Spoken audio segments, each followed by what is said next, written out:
Halo Sobat Kopi. Halo. Nah, kali ini Kopi Boy jalan-jalan lagi ngopi di KNB. Ini dengan siapa?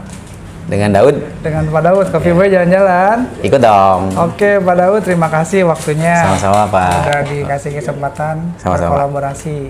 Sama-sama. Ini Pak, buat teman-teman di luar sana nih Pak, sekitaran Kerawang, Purwakarta, Cikarang gitu ya. Siap. Barangkali belum ada yang tahu KNB itu apa sih Pak KNB? Wah, KNB ini apa ya? Makhluk apa itu KNB? Ya. Sore guys, teman-teman, sahabat kopi. Jadi perkenalkan kami KNB. Ya, KNB ini salah satu micro roastery di posisi Purwakarta.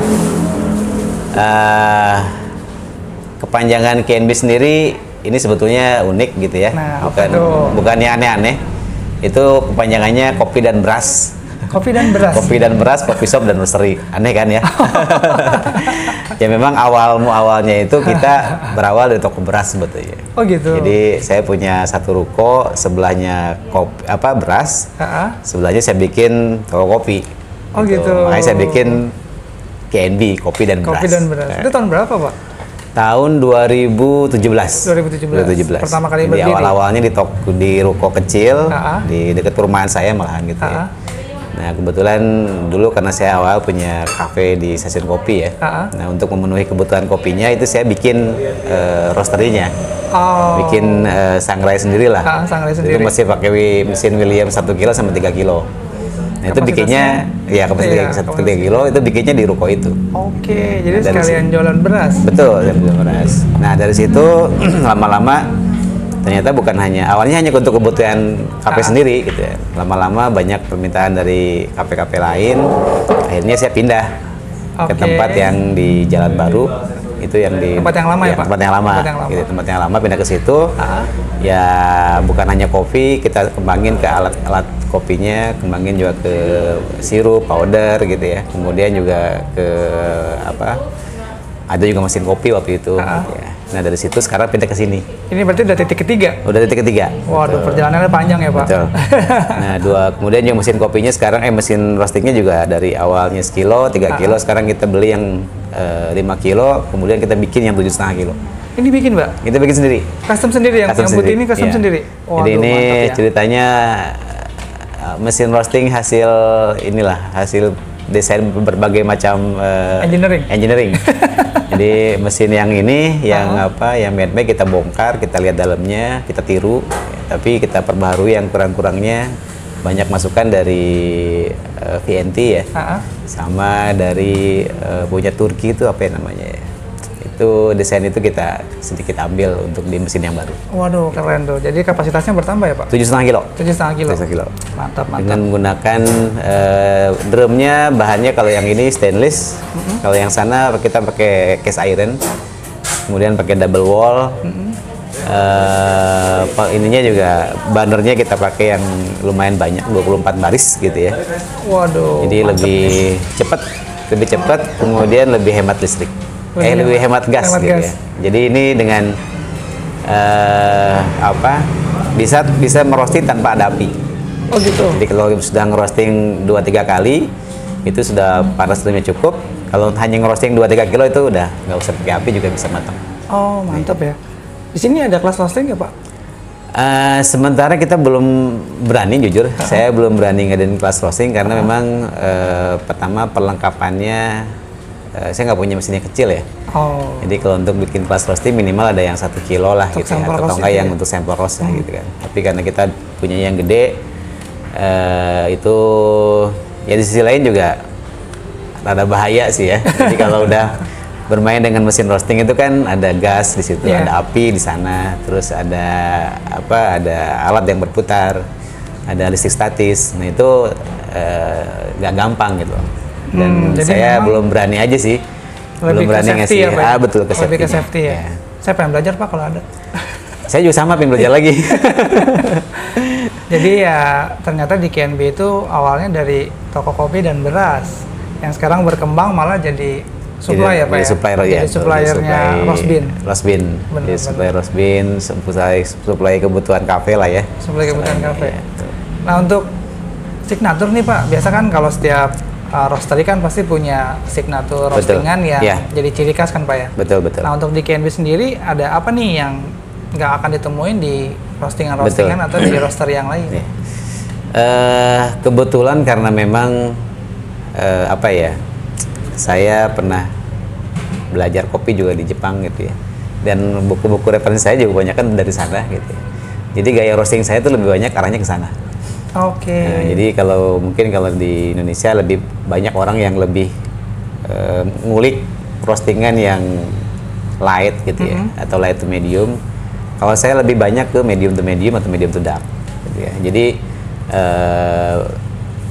bahkan spesialis kita bahkan lebih ke blend sih ya. Kalau ke single origin ada tapi nggak begitu banyak. Karena memang gaya roastingan kita lebih banyak ke medium to dark, itu lebih cocok untuknya blend. Untuk blend. Ya, ya. Ada berapa variasi kalau kopi blend kita, kalau kopi single sendiri ada kurang lebih sekarang ada 18 lah ya. Yang single origin. Ya, single origin. Tapi kebanyakan kita pakai untuk blend malahan. Oh gitu. Nah, jadi single originnya ada tapi blendnya ada. Blend sendiri ada 13 blend kita punya. 13 blend. Cuman banyakan custom blend dari cafe yang lain, sehingga kalau sudah jadi custom blend produk cafe yang lain itu kita di sini nggak jual lagi. Oh gitu.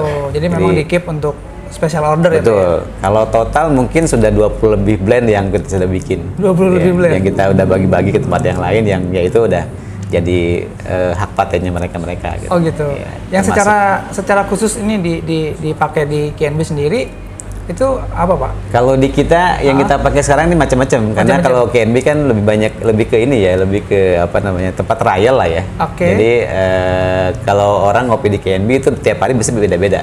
Hari ini kita pakai blend ini kalau nggak salah kayaknya pakai blend baru deh. Ini Maribaya sama Dampit.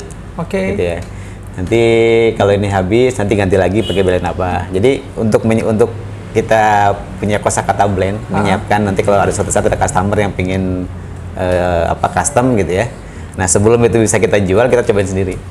Gitu. Berarti ya namanya blendnya berganti terus ya Pak? Betul, berganti terus. Jadi kalau di sini nggak mungkin bisa sama-sama ya. Mungkin kalau 2 hari betul-betul pasti sama. Tapi kalau seminggu berikutnya udah beda blendnya. Itu jadi ciri khas atau gimana nih Pak?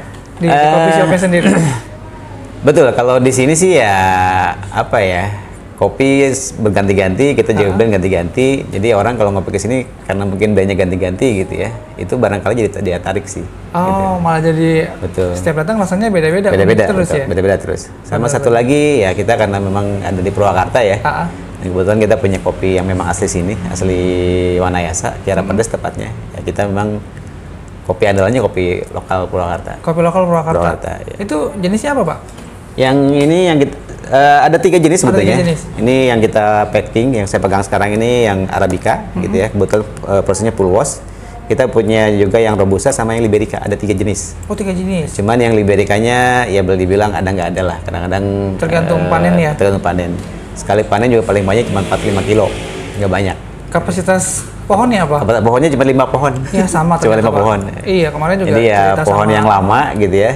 Terus masih tetap diurus sama petani, masih menghasilkan. Cuman ya paling sekali panen cuma 5-6 kilo lah. Mau jadi specialty nggak sih Pak? Karena Liberica kurang penggemarnya. Ya, jadi dia setengah Arabica, setengah Robusta. Tapi sebetulnya kalau secara tes lebih condong ke Robusta sih ya. Jadi pahitnya dapat. Memang aromanya aroma buah-buahan. Cuman pahitnya ya mirip Robusta lah gitu. Ada sih penggemarnya yang istilahnya yang fanatik ya. Dia datang ke sini pasti belinya ada Arabica nggak ada Liberica nggak ada Liberica. Jadi ya yang beli dia doang. Ya mungkin jadi ciri khasnya juga Pak di coffee shopnya yang beli itu Pak. Ya betul. Jadi kalau orang ngomong kopi Purwakarta, kopi lokal ya pasti menujunya ke KNB lah. Iya betul. Dan alhamdulillah kopi kita ya sudah pernah kita ekspor juga. Sampai ke Jepang, Korea, sampai ke Malaysia. Animonya gimana tuh Pak? Lumayan, kalau Jepang malah rutin. Kita hampir ya karena kopi terbatas ya. Kalau ada permintaan itu bisa kita kirim 20 pack. Tapi lewat pos ya. Nggak dikirim ya secara ekspor sih enggak, tapi lewat online itu biasa Pak ya? Lewat pos juga. IMS ya namanya. Oh IMS. Ya. Jadi lumayan nih Pak, udah terkenal juga. Lumayan, ternyata. Jadi memang orang mengakui ya rasanya agak unik. Jadi dia karena memang bibitnya ini sebetulnya kalau lihat di kebunnya itu kebanyakan stek. Jadi bawahnya robusta, atasnya arabica. Oke gitu. Jadi rasanya tuh dia Jawa Barat, tapi asamnya tipis banget. Dan yang paling ini tuh rempahnya. Jadi ada spicy-nya. Terus yang sedikit apa namanya menggambarkan Purwakarta banget itu dia punya rasa cengkeh, pala, sama ada ini gula aren. Unik ya Pak ya? Nah, jadi ada rempah-rempah ada rempah-rempahnya. Ya? Nah ini juga kemarin juga, Pak ini bener nggak ditambahin apa-apa? Nggak tambahin apa-apa, memang dari sana seperti ini. Itu memang apa karakteristik si perkebunannya Pak? Jadi kalau Bapak ke kebunnya, itu memang udah ada di sana semua. Ada kopi, ada pohon cengkeh, ada pohon pala, ada pohon manggis, ada pohon kawung. Ya, dalam satu area. Dan dia nggak begitu besar sih ya. Yang sekarang itu yang istilahnya yang sudah menghasilkan itu kurang lebih baru 5,5 hektar lah. Gitu. Jadi kalau sekali panen juga nggak banyak. Paling cuma 1,5 kintal. Saya kebagian paling 40 kilo gitu kan. Ya dari sortir-sortiran lah ya. Jadi kita sortir sampai yang paling bagusnya. Dan yang kita pakai sekarang ini yang ketinggian 1.100. 1.100. Ya, kalau yang ada kopi Purwakarta yang lain, kadang juga ada sih. Tapi biasanya saya pisahin. Kalau yang paling tinggi yang ini, yang dipakai kotak. Kalau yang biasa, yang di bawahnya itu saya pakainya yang biasa. Semakin tinggi mempengaruhi rasa ya Pak? Mempengaruhi rasa. Jadi kalau semakin tinggi, jadi ibaratnya apa ya, density ya. Jadi kalau semakin tinggi, kondisinya semakin dingin, itu si kopi akan semakin apa namanya, kalau orang tuh akan semakin mengkerut gitu ya. Dia akan menimbun lemak, gitu, akan menimbun panas supaya apa namanya, supaya nggak kehilangan dingin, dia akan menimbun lemak supaya tetap hangat gitu ya. Nah lemak itu sebetulnya jadi gizinya kopi, jadi nutrisinya kopi. Nah itu yang membedakan rasanya kan semakin manis, gitu ya, semakin kaya rasa lah. Semakin kompleks ya Pak ya? Semakin kompleks ya, betul. Itu dari density-nya semakin padat. Nah jadi buat kalian yang mau cari kopi-kopi spesial dari Purwakarta, bisa cobain juga nih. Boleh. Namanya apa Pak? Kiara Pedes? Kopi Wanayasa Kiara Pedes. Kopi Wanayasa Kiara Pedes. Itu namanya sih kopi Purwakarta aja, supaya orang nggak terlalu bingung ya. Jadi kopi Purwakarta aja. Kopi Purwakarta. Nah ini bisa didapetin di KNB. KNB saja. KNB saja. Karena pasti tempat lain nggak ada nih, gitu kan. Nah ini Pak, selain kopi blend nih Pak, kalau di Origin, yang the best-nya di KNB apa Pak? Selain ini ya, selain kopi Purwakarta. Ya. Memang kita boleh dibilang bukan terlalu spesial ke single origin sih ya. Yeah. Jadi dan karena memang gaya roastingan kita lebih ke medium to dark, itu malahan banyak itu yang umum sih, Toraja gitu ya. Toraja, Gayo, Flores malahan. Toraja, dan itu kebanyakan Gayo, juga untuk bukan untuk pemakaian pribadi ya. Kita banyak dipakai di hotel sama di perusahaan, di PT. Oh, ada kayak coffee break gitu mungkin ya? Jadi mereka biasa untuk coffee break atau untuk kalau di hotel itu biasanya ada di lobby. Itu mereka ada welcome drinknya pakai kopi. Itu kopinya kopi kita. Oh, malah jadi pakai single origin. Betul, pakai single origin. Nah, cuman memang single originnya yang roastingannya medium. Oh, emang. Beberapa hotel di area Cikarang ya, Cikarang, kemudian Delta Mas, kemudian kalau untuk pabrikan di PT di sini juga ada, di Karawang Timur juga ada. Karawang Timur. Betul. Jadi memang karena karena gaya roastingan kita lebih ke apa ya, lebih ke Japanese style lah ya. Orang Jepangnya tahu sendiri lah, orang Jepang kan yang senangnya yang pahit-pahit gitu ya. Betul. Ya perusahaan-perusahaan Jepang pesan kopinya ke kita. Mantap ya.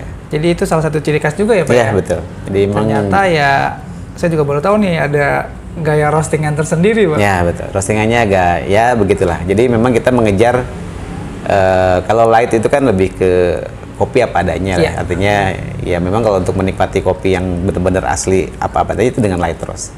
Tapi kalau roastingan kita lebih menekankan ke apa ya, ke bitter sama clean gitu ya. Bitter tapi clean. Nah itu yang lebih kita tonjolkan ya. Nanti tergantung dengan kopinya sih ya. Kalau Toraja dia punya apa namanya, aftertaste-nya yang panjang, manis gitu ya. Kalau mungkin Gayo ada sedikit spicy-nya, tapi tetap intinya yang lebih ditonjolkan itu lebih ke bitternya sih. Lebih ke bitternya. Gitu. Selain roasting nih Pak, kayak saya pribadi kan dulu sempat belajar nih Pak untuk basic. Itu masih berjalan nggak Pak? Jadi buat teman-teman yang mau nyari kelas misalnya gitu, betul. Masih ada nggak di KNB? Masih ada, cuman sekarang memang kita batasi karena pandemi ya.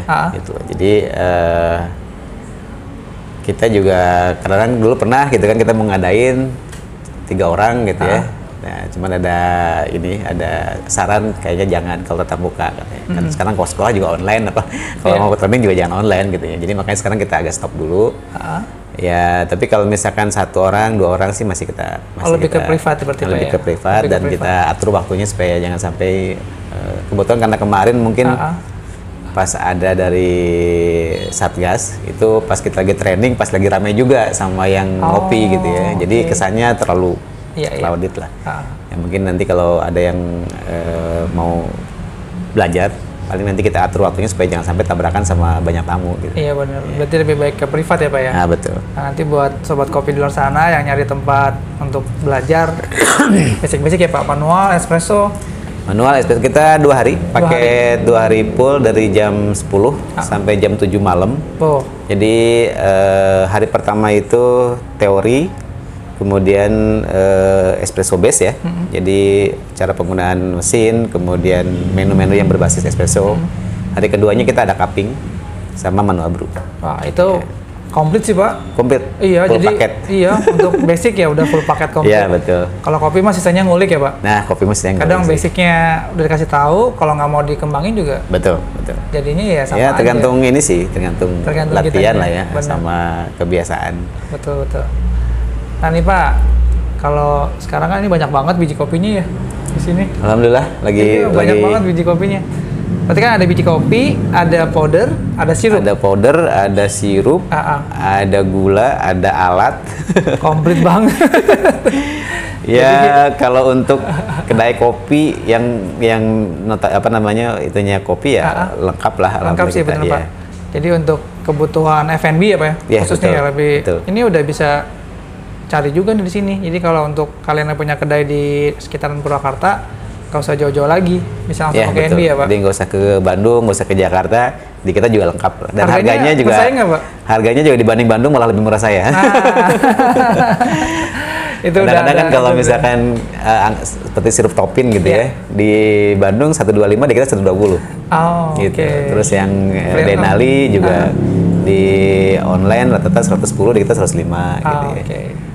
Monin juga sama, di online 135, di kita 135 juga. Iya. Jadi ini ya harganya kompetitif ya Pak ya. Betul.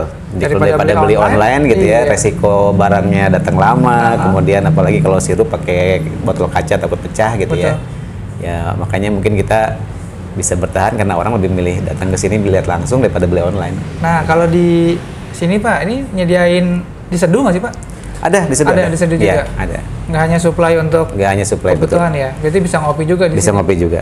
Cuman ya memang kita memang konsepnya nggak kafe banget gitu ya. Jadi kan awalnya kan memang tempat untuk kebutuhan kafe ya. Nah kita ada bar itu sebetulnya untuk trial ya. Untuk trial blend, untuk trial cupping, untuk trial powder segala macam. Nah cuman banyak orang yang suka datang ke sini. Aduh Pak, saya pengen ngopi di sini lah. Tapi ya kita nggak ada makanan soalnya. Kita nggak ada makanan, kita nggak ada menu-menu yang kayak di kafe lah. Jadi ya notabene benar-benar kopi sama ya pun kalau misalkan selain kopi ya powder yang ada di sini semua. Iya. Ya bisa kalau ngopi di sini bisa. Wah, cuman mungkin nggak ada makanan. Iya. Boleh bawa makan dari luar nggak? Boleh. Kalau makan dulu boleh. Ya. Jadi ya buat kalian yang sekitaran Purwakarta, kalau misalnya mau ngopi juga di KNB bisa diseduhin. Boleh seduh sendiri nggak Pak? Boleh. Open bar. Kalau di sini open bar. Nah, jadi enak banget tuh. Betul. Kalau kita kebetulan kalau alat manual lengkap dari mulai sipon, KMX, Aeropress, ada juga drip, ada Kalita, yang wave, yang flat bottom, ada Hario juga. Kemarin ada Blue Bottle ada. Ya. Komplit. Yang seneng nyeduh sendiri biasanya juga kalau di sini cek-cek aja gitu kan. Pokoknya datang Pak nyeduh aja. Gitu. Mantap. Jadi open bar juga di KNB. Buat kalian yang mau nyeduh sendiri silakan. Bawa masing-masing juga masalah. Sambil sharing ya, pasti sharing betul. Kadang tuh kita juga suka ada yang dari mana gitu ya. Pak pengen nyeduh sendiri, pengen pakai kopi bawaan nggak masalah. Jadi ini kadang-kadang jadi referensi kita juga. Benar.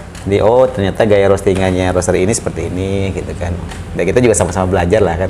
Apalagi saya untuk Untuk yang single origin juga kan memang jarang ya, jarang yang ngembangin ke sana lah. Jadi lebih fokusnya ke ya single origin tapi yang bisa dibikin blend. Oh. Jadi kalau saya kebalik, orang mungkin single origin fokusnya, kalau saya blend dulu baru single origin gitu. Oh gitu. Di sini banyak kan malahan yang untuk blend. Untuk blend. Ya pasarnya memang beda-beda ya berarti Pak ya? Ya beda-beda market memang. Beda-beda market. Betul. Ya di KNB sendiri mungkin ya marketnya seperti itu. Yeah. Jadi ya kita ngikutin dengan permintaannya. Dengan permintaannya, betul. Kalau idealis juga terlalu resiko juga ya Pak ya? Ya betul. Jadi ya memang inilah ya, setiap roastery, setiap tempat tuh punya ciri khas masing-masing lah ya.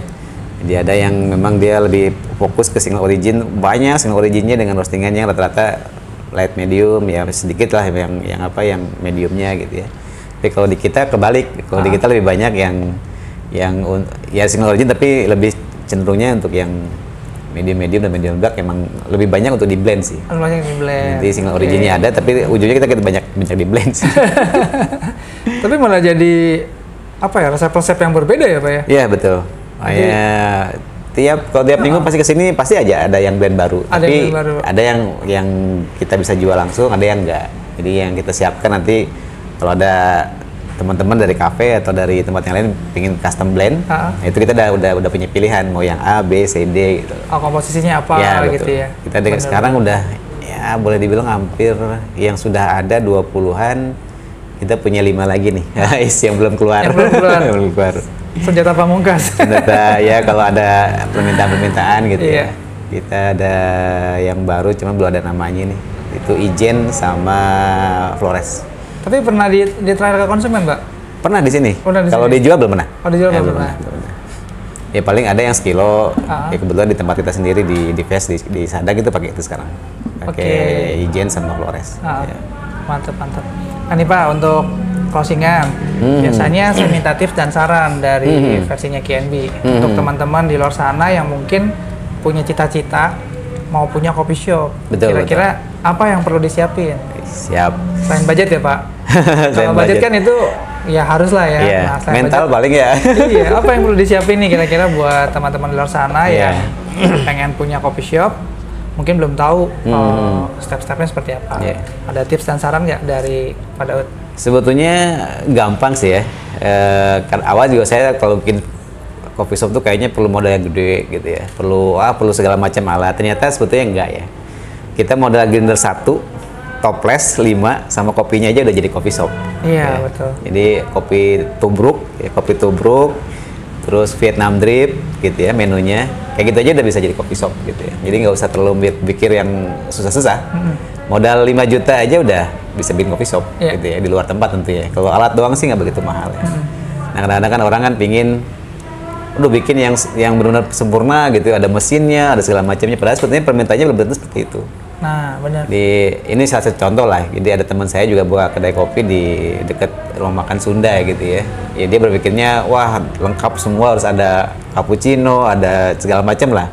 Ujung-ujungnya yang laku apa? Cuman 2. Kopi tubruk sama Vietnam drip gitu. Vietnam drip. Jadi mesinnya nggak kepake.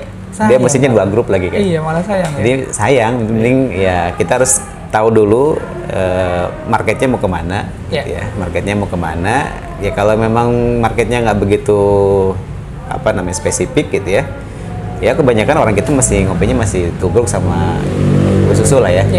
Ya itu aja alatnya. Paling banter juga kalau espressoan bikin aja pakai kapot lah. Gitu. Jadi kalau masalah alat sebetulnya banyak pilihan ya Pak ya? Banyak pilihan ya. Tinggal gimana kita mau nyeting konsep awalnya. Nah betul. Yang penting target marketnya dapat gitu ya. Yang paling penting itu sih. Jadi kita harus tahu dulu nih marketnya mau kemana gitu ya. Marketnya mau siapa. Ya. Jadi kalau misalkan di buku rata pengen yang muda sampai yang tua, ya itu nggak bisa. Harus dipilih. Benar. Jadi kalau mau ya oke. Kita karena mungkin contoh gitu ya. Tadi ya kebanyakan orang minumnya di sini tubruk, ya udah tubruk aja. Ngapain harus pakai mesin gitu ya. Jadi, low profile high profit ya Pak? Iya betul. Nah, itu. Saya pernah baca tuh. Ya, low profile tapi high profit. Iya. Salah satu postingan orang low profile high profit. Kalau nggak salah di Pontianak. Wis. Nah, itu betul. Low profile tapi high profit. Oke nih Pak, jadi yang pertama tuh ya kamu harus tahu dulu marketnya mau seperti apa gitu ya Pak ya. Jadi untuk alat seduh ya nggak usah muluk-muluk dulu lah gitu ya. Betul. Kita cukup grinder sama beberapa jenis kopi bikin tubrukan. Betul, betul. Sambil mempelajari marketnya. Ya, yang penting sebetulnya bukan kita, gitu. bukan alatnya ya, bukan alatnya, bukan tempatnya, tapi yang kalau kita mau buka coffee shop itu minimal waktu atau modal itu dalam artian ada waktu, ada uang situ ya. Waktu kita ya 60% tuh kita pakai untuk searching marketnya seperti apa. Karena kalau itunya nggak dapet, mau bikin apapun nggak dapet. Betul. Jadi kalau kita punya produk nggak ada yang beli juga. Iya, betul. Repot ya Pak. Repot, ya? Benar. Jadi ya baik lagi, kalau mau mulai usaha mulai aja dulu, jangan mikirin yang aneh-aneh ya Pak. Ya, betul. Kalau mau bikin coffee shop cukup dimulai dengan grinder dan biji kopinya. Dengan metode tubruk juga udah bisa bikin coffee shop. Betul ya Pak ya. Iya. Makasih ya Pak Daud ya, udah dikasih waktunya untuk sharing-sharing. Kita closing sampai sini, bye-bye. Terima kasih.